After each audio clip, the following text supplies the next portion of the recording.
Hola, ¿qué tal? Donc, je vais vous faire une vidéo pour vous parler de l'histoire d'un club qui est pas forcément très connu, mais je vais vous faire découvrir un petit peu plus ce club en vous racontant tout simplement son histoire. C'est le Betis Séville, club espagnol. Donc, ce club-là a été fondé en 1907 par des étudiants tout simplement, qui à la base appartenaient au FC Séville, mais qui se sont disputés avec certaines personnes du FC Séville et qui ont décidé de créer leur propre club. Donc voilà sur ça.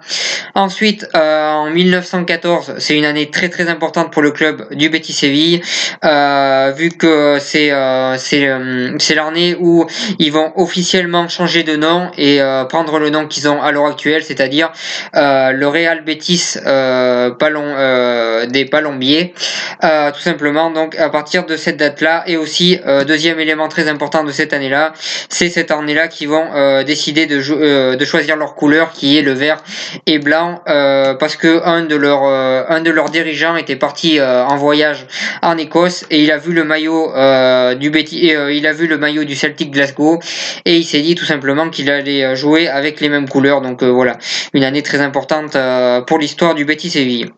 Ensuite, dans les années 20, le Betis Séville gagne l'un des premiers trophées de l'histoire du club. C'est tout simplement un trophée qui n'existe plus aujourd'hui, qui s'appelle la Coupe d'Andalousie. Il gagne 3-0 en finale, au début des années 20. Il gagne 3-0 en finale face au grand rival, le FC Séville. Et c'est un moment très important du club parce que c'est le moment vraiment où vraiment les supporters ont célébré leur premier trophée. Ensuite, en 1935, ils deviennent tout simplement champions d'Espagne pour la première fois et la seule fois de leur histoire. Ils sont champions d'Espagne en battant notamment le Real de Madrid et en devenant champions devant les deux grands favoris de l'époque, c'est-à-dire l'Athletic Bilbao et le Real de Madrid, et en faisant une saison juste exceptionnelle avec des joueurs qui ont marqué à jamais l'histoire du club. Quand ils reviennent à Séville pour fêter le titre, bien évidemment, la foule verte et blanche les accueille, très très nombreux. Il y a vraiment une foule en délire pour les accueillir et des supporters très fidèles qui viennent les voir pour fêter cet événement. Malheureusement, un an après, le club va subir de lourdes conséquences par rapport à la guerre civile qui a lieu au même temps en Espagne, vu que beaucoup de joueurs vont malheureusement décéder suite à cette guerre civile. Le club va être très touché et du coup le club va vivre des moments très très compliqués jusqu'à descendre dans les années 40 en troisième division et à ce moment-là on pense vraiment que le club et à ce moment-là les gens pensent vraiment que le club va couler, mais en 1955 un élément va tout changer. Le club va être acheté par un supporter du club et un homme d'affaires qui s'appelle Villa Martin. Villa Marin, excusez-moi. Ce président Villamarin va un petit peu tout changer dans ce club, vu que dès qu'il va devenir président, le club va commencer à avoir des très très bons résultats et le club va tout simplement monter en première division 3 ans plus tard. En 58, le club remonte et une foule en délire est de nouveau là pour les accueillir et pour fêter cette remontée du club en première division après tant d'années de galère, notamment en deuxième et troisième division. Ensuite, dans les années du coup de 55 à 65, beaucoup de choses va changer dans ce club et il va se produire ce qu'on appelle un petit peu les années glorieuses. Même s'ils vont pas gagner de titres, ils vont avoir des très très bons résultats durant 10 ans, en gagnant notamment face à des clubs mythiques européens et même mondial dans certains matchs. Donc voilà, il y a 10 bonnes années où il y a des joueurs historiques de l'équipe qui s'installent, où il y a des très très bons résultats, et malgré le fait qu'ils gagnent pas de titre, le club est en train de devenir un club important, tout simplement du football espagnol. Ensuite, de 65 à 75, là c'est des années un petit peu plus compliquées, avec avec pas mal de descentes, avec pas mal de descentes et de remontées. Le club fait très souvent l'ascenseur, mais le club conserve toujours des joueurs mythiques et des joueurs notamment des avant-centres qui marquent beaucoup de buts. Donc voilà sur ça. Ensuite en 77, le club gagne son premier grand trophée, enfin sans compter des trophées d'avant, mais de leur nouvelle ère, on va dire, c'est le premier grand trophée qu'ils gagnent. Ils gagnent la Copa del Rey en 77, donc en finale face à l'Athletic Bilbao dans le stade Vicente Calderón le stade de l'Atlético tout simplement. Ils gagnent leur premier Copa del Rey après un match à suspense qui finit à 2-2. Puis après, il va y avoir des tirs au penalty. Au bout des 5 tirs au penalty, il va y avoir 4 penalties de chaque côté. Et au moment de la mort subite, un joueur de l'Atlético rate son penalty. Et c'est donc le Betis Séville qui remporte sa première Copa del Rey, et on va dire que c'est à ce moment-là que le club a vraiment été connu dans toute l'Espagne parce que c'était vraiment tout simplement un exploit.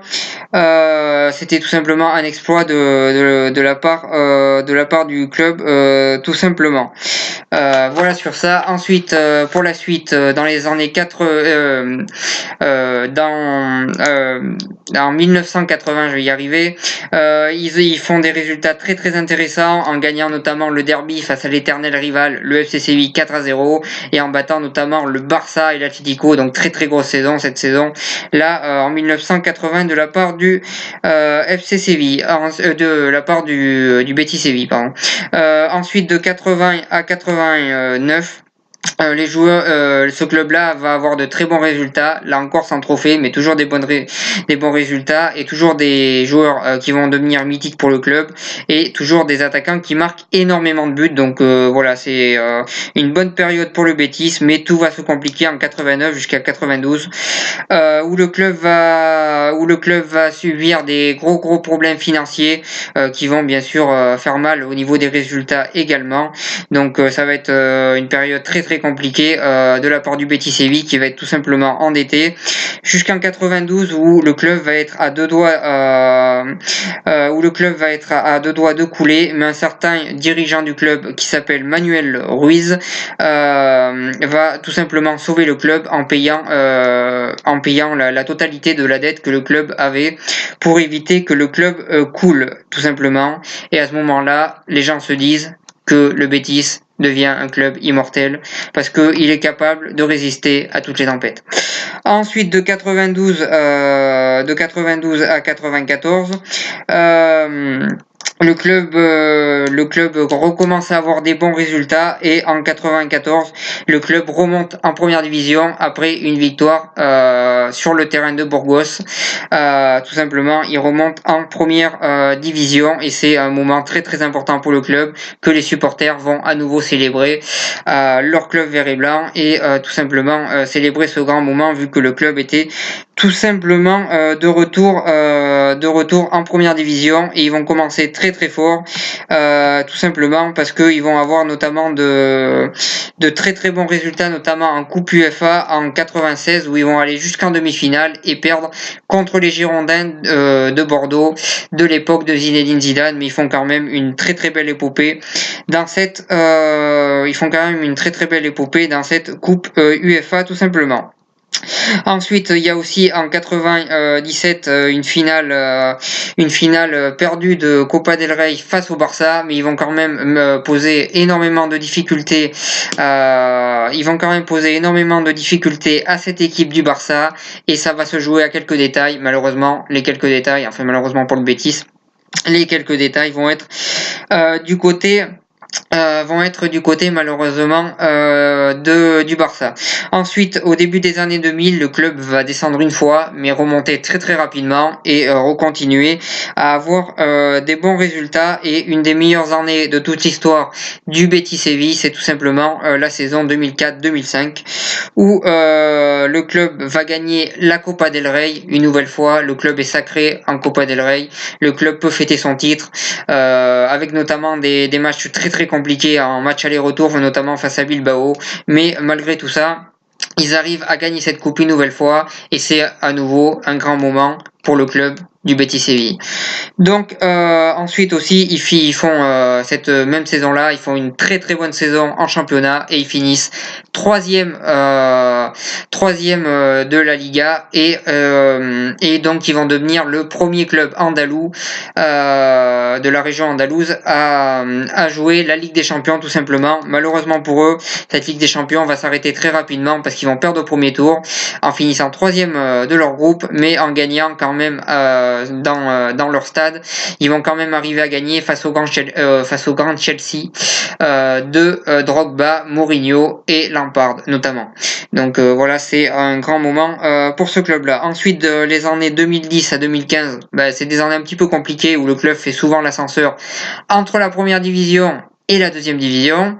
Mais après avoir été champion en 2015, on sent champion de deuxième division, on sent un renouveau dans ce club et on sent que le club va redevenir un club important vu que petit à petit il progresse et au fil des mercatos il recrute de plus en plus de bons joueurs et notamment on l'a vu au dernier mercato d'été où ils ont notamment fait un très très bon recrutement. Donc on sent que le club est en train de remonter petit à petit et d'avoir des résultats très très intéressants. Est-ce que dans les années à venir ils vont jouer la Ligue des Champions ou pas? Ça je sais pas, l'avenir nous le dira, mais je pense que ça reste possible. En tout cas c'est un club très très intéressant que j'avais envie de mettre en lumière sur cette vidéo. J'ai pris énormément d'informations sur eux, ça m'a pris pas mal de temps de prendre des informations sur eux pour être honnête. Donc voilà, j'espère vraiment que cette vidéo vous a plu et moi j'ai le plaisir de vous raconter l'histoire du Betis, un club qui est fait pour lutter dans les moments faciles comme difficiles, un club pour qui rien n'est facile mais qui lutte toujours avec des supporters très très fidèles derrière eux, avec des joueurs qui en général mouillent le maillot énormément, un club très important de la région andalouse, un club dont on parle peut-être pas assez parce qu'ils n'ont pas gagné certes beaucoup de trophées mais ils ont quand même une très très belle histoire et moi je souhaitais les mettre tout simplement en avant. Donc voilà, sur ça je vous remercie de m'avoir suivi. Je vous invite à partager cette vidéo parce que j'ai passé énormément de temps à la faire et j'espère qu'elle aura quand même pas mal de vues. Donc voilà sur ça. Pour être tout à fait honnête. Donc voilà, sur ça je vous remercie de m'avoir suivi. J'espère que cette vidéo vous a plu.